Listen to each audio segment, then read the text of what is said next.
Good morning everyone. Technology park की online classes में आपका पुनः स्वागत है। आज का जो टॉपिक है वो इंटीग्रेटेड थर्ड ईयर के लिए बीए बीएड और बीएससी बीएड के लिए हमारा जो टॉपिक चल रहा था वो निर्देशन से संबंधित चल रहा था। उस निर्देशन में हमने विभिन्न प्रकार के क्षेत्रों में निर्देशन की समस्त जानकारी प्राप्त करने का प्रयास किया। तो जो लास्ट प्रकार था हमारा व्यावसायिक निर्देशन, इसमें हम निर्देशन के कार्यों के बारे में आज जानकारी लेंगे। तो आज का जो टॉपिक है वो हमारा व्यावसायिक निर्देशन के कार्य है। व्यावसायिक निर्देशन के उद्देश्य, सबसे पहले हमने उद्देश्यों के बारे में जाना।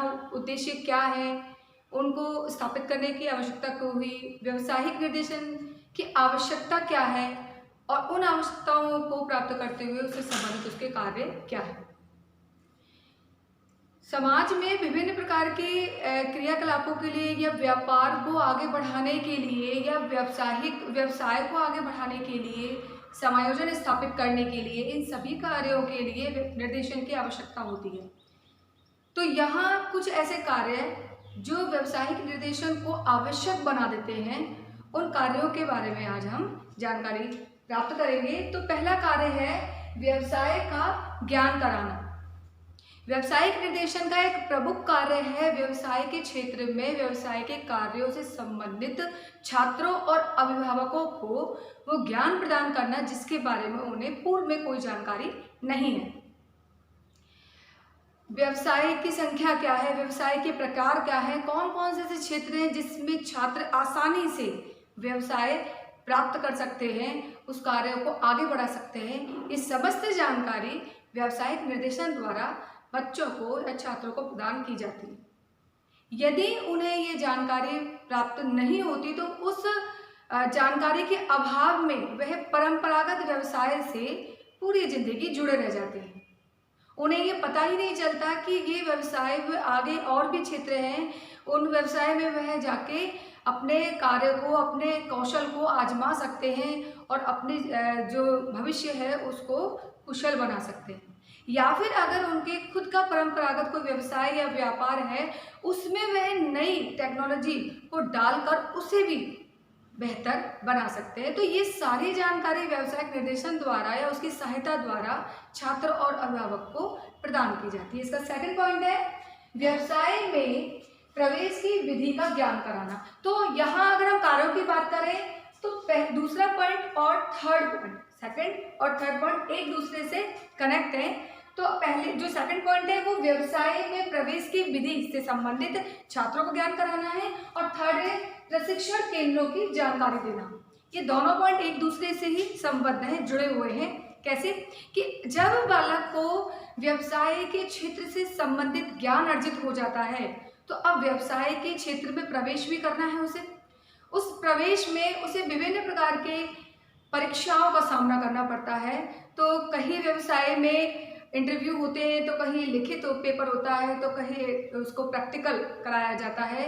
तो ये सारी चीज़ों के बारे में निर्देशन कर्मचारी ही उसे, जो व्यवसाय से जुड़ा हुआ है, उससे संबंधित उसे ज्ञान प्रदान करता है।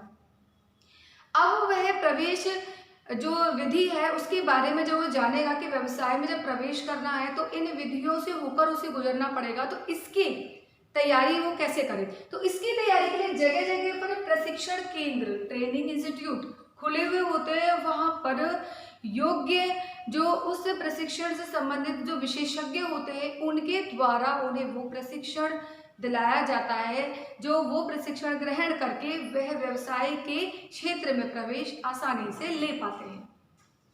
उन व्यवसाय से संबंधित जो छात्र हैं उनको ये ज्ञान कराया जाता है कि आप किस प्रकार से पेपर को फाइट करें, जो लिखित पेपर है उसे कैसे आप सॉल्व करें आसानी से। उसके बाद अगर आपको कोई फील्ड वर्क दिया जाता है तो उस फील्ड में आप अपने कौशल को, अपने स्किल को कैसे बेहतर बनाकर आगे बढ़ सकते हैं, उसके बारे में जानकारी दी जाती है। उसके बाद लास्ट वो इंटरव्यू कैसे उसे फेस करना है, वो फेस करते हुए वह अपने जॉब को कैसे प्राप्त कर सकता है, वो समस्त जानकारी व्यावसायिक निर्देशन के क्षेत्र में उस बालक को प्रदान की जाती है, जिससे वो आसानी से व्यवसायिक विधि, प्रवेश विधि को पास करता हुआ आगे बढ़ जाता है, व्यवसाय क्षेत्र में प्रवेश कर लेता है।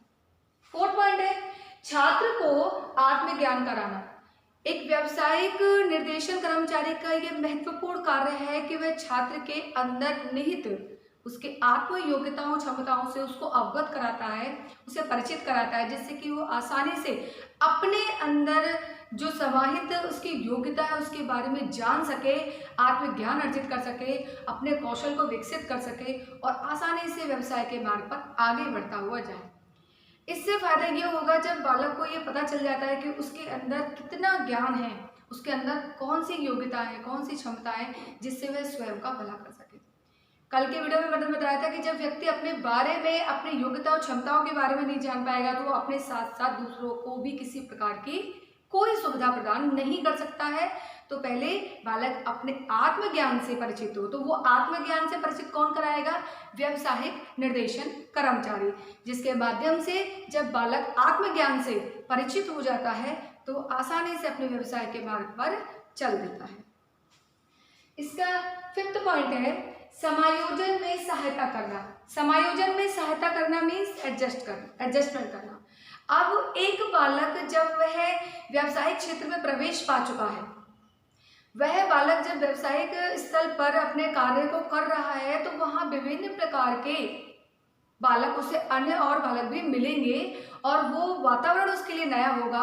वहाँ उन बालकों के संग में उसे एडजस्ट करना है, उस वातावरण के संग उसे एडजस्ट करना है और ये सारी बातें, ये सारी चीज़ें एक व्यावसायिक निर्देशन कर्मचारी ही उस बालक को समझाता है, जिससे वो आसानी से उस व्यावसायिक कार्यस्थल पर अपना समायोजन करते हुए अपने कार्य को आगे बढ़ाता चला जाता है। प्रवेश मात्र पाना ही उसका एक मात्र उद्देश्य नहीं होता, बल्कि उस कार्यस्थल में प्रवेश पाने के बाद उसमें रहकर उसे एडजस्टमेंट करते हुए उस कार्य में आगे भी बढ़ना है और जब वह उस कार्य कौशल में आगे बढ़ जाए, निपुण हो जाए तो अपने व्यवसाय को आगे बढ़ा सके। तो ये सारे कार्य, ये सारी सुविधाएं एक निर्देशन कर्मचारी द्वारा ही प्रदान की जाती है। लास्ट पॉइंट है इसका, व्यवसाय में प्रगति करने की विधियों का ज्ञान देना। व्यवसाय में प्रगति करने की विधियों का ज्ञान देना। प्रवेश मात्र से काम नहीं चलेगा, एडजस्ट करने से काम नहीं चलेगा। अगर एक बालक जब व्यवसाय में प्रवेश ले लेता है, वहाँ कार्यस्थल, उस वातावरण में अपने आप को समायोजित कर लेता है, तो अपने व्यवसाय में उसे प्रगति भी करनी है। चलिए एक उदाहरण लेते हैं कि अगर एक व्यक्ति है, जब वो व्यवसाय में आगे बढ़ता है और उसे कोई एक नया असाइनमेंट मिलता है और उस नए असाइनमेंट में उसे उसका जो धनराशि मिलती है उसे 10,000 मिलती है, तो सब लोग बड़े हैरान होते हैं कि चलो उसने एक अच्छा असाइनमेंट प्राप्त किया और प्राप्त करने के बाद उससे सफलता भी अर्जित हुई। सबने उसके लिए ताली बजाई, क्योंकि उसकी जो पहली सफलता थी वो थी और सबके लिए आश्चर्यजनक भी थी।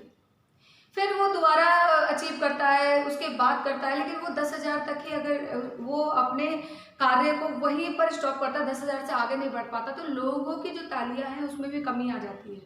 क्यों? क्योंकि उस व्यक्ति ने अपने व्यवसाय में प्रगति नहीं करी।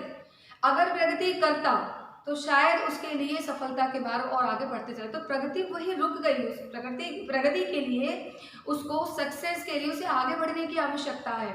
तो यहाँ यही बताया गया है कि एक व्यक्ति जब अपने व्यवसाय में प्रगति के मार्ग को ढूंढता हुआ आगे बढ़ता है तो उसे सफलता मिलती है, तो वह अपने व्यवसाय को वृद्धि के मार्ग पर, सफलता के मार्ग पर आगे बढ़ता हुआ चलता है।